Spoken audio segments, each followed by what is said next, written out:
Haralambis Papadogiannis was born in 1896 in Diraki, which is a village in the west-central part of the Arcadia prefecture in Greece.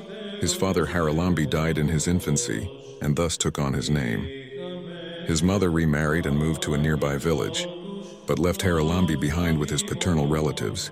After a few grades in elementary school, he grew up working in the fields. In 1916, he evaded his military service. Some say he received a theological education and became learned in foreign languages. Little, if anything else, can be verified of his early life until he appeared as an ascetic around 1924, following the calendar reform. In the world he lived as the ascetics and fools for Christ of old. He confessed that God wants people to call me crazy and a fool. He also said, God told me to wear old clothes, not costumes. His constant message was to never leave the path of God. According to St. Paul, God has chosen the foolish things of the world to confound the wise, and God hath chosen the weak things of the world to confound the mighty. 1 Corinthians 1:27. Everyone who remembers him remembers his appearance most of all. He would walk around barefoot everywhere, whether in winter or summer.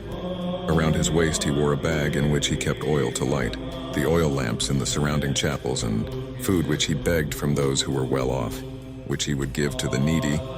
He himself lived on very simple foods such as rice and tomatoes.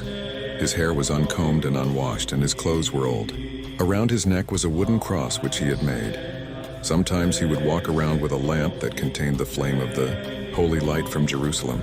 At night he would sleep in chapels and caves, and during the day he would go from village to village in the area of Kalamata begging for money and food to give to the needy. Besides all this, he would often dance in public to appear he was crazy. Once, when he scandalized some by his dancing with girls, he would respond, I am imitating Andrew the Fool. Whenever someone would beat him or make fun of him, terrible consequences resulted. The orthodoxy of Haralambi was very simple, and his personal piety was one of exactitude. He believed the calendar reform caused much confusion and was a hardline enemy of the change to the new calendar. When the so-called were genuine Orthodox Church created a schism with the Church of Greece, he joined the schismatics and was closely associated with Panagulaki Monastery in Kalamata. However, his adherence to the old calendar was out of his great love for orthodoxy and his simplistic way of life. His purity of heart allowed him to transcend the calendar issue so that he became a vessel of grace to the people of Kalamata. This allowed him to work many miracles and emanate the uncreated light of the Holy Trinity without anyone to properly correct him. God overlooked his errors, as he has done with other such examples in church history, and gave him a prophetic spirit and the clear eye of clairvoyance. He fell asleep in the Lord on 10/23, October 1974. His grave is located at the Monastery of Panagulaki in Kalamata, a miracle witnessed by my grandfather and other experiences. My grandparents on my mother's side were both from villages in the northern areas of Peloponnesus, but when they were married, they moved to Kalamata, where my mother and her siblings were born. All of them have fond memories of Haralambi. Among the most astonishing memories comes from my grandfather Vasily. According to him, one day during the German occupation of World War II, the Germans gathered the men in the center of Kalamata. Among those present was my grandfather. Haralambi also came, but paid no attention to the orders of the German soldiers. He walked through the crowd and kept on walking. The Nazi soldiers began yelling at him to stop, but he kept walking courageously, as if going about his daily business, and would not even turn around. When the Germans saw his disobedience, they opened fire on him with machine guns to make an example of him.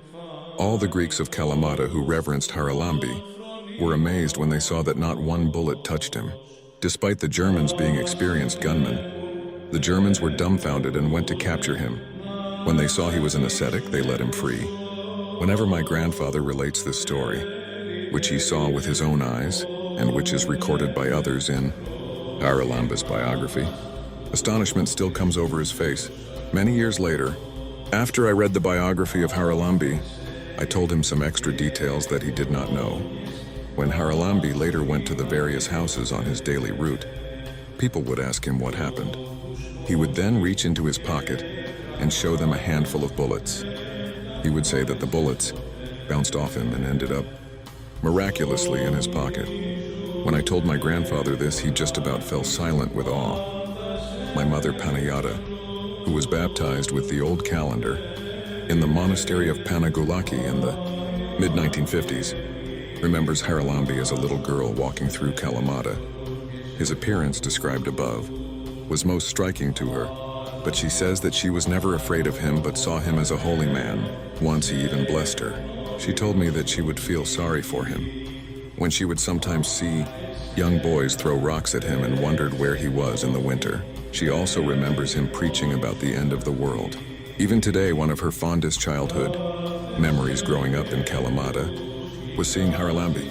Interestingly, in 1998, I was speaking with Father Pantaleimon at the schismatic Old Calendar Monastery of the Holy Transfiguration in Brookline, MA, and he told me that he also knew Haralambis in his youth in Kalamata. According to him, he told me that his relics had been lost and were in a room, with many other relics of monks at Panagulaki Monastery. When visiting, he was determined to find the relics. Entering the room, he noticed a sweet fragrance. Following the fragrance, he came to a box which said, Haralambis. He acquired the jaw of Haralambis, and to my surprise, it was at Holy Transfiguration. After requesting to venerate it, he brought it out for me. A few weeks later, I brought my mother and grandmother to venerate his jaw as well, which they did with much joy.